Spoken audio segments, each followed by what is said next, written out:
আপনার প্রত্যেকটা ইবাদত আমল নিয়াত পরিষ্কার ও বিশুদ্ধ করা। রাসূল সাল্লাল্লাহু আলাইহি সাল্লাম বলেন, ইন্নামাল আ'মালু বিন্নিয়াত ওয়া ইন্নামা লিকুল্লি ইমরিইন মা নাওয়া।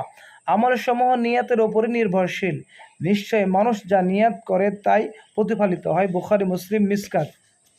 যারা অন্য আলেমের সাথে বিতর্ক করে জয় লাভ করার উদ্দেশ্যে ইলম অর্জন করে, অর্থাৎ যারা হক প্রকাশের উদ্দেশ্যে বিতর্ক করে না বরং প্রতিপক্ষকে পরাজিত করার উদ্দেশ্যে বাহাস বা মুনাজারা করে, তারা জাহান্নামে প্রবেশ করবে।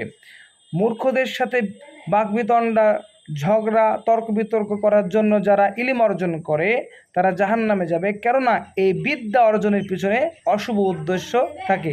তাই সর্বসময় চেষ্টা নিতে হবে, আপনার নিয়ত হবে আল্লাহকে সন্তুষ্ট অর্জন করার জন্য। আপনি জ্ঞান অর্জন করেন অন্যর সাথে বাহাস করার জন্য, সেটা হবে আল্লাহকে সন্তুষ্ট অর্জন করার জন্য, মানুষকে হারানোর জন্য নয়।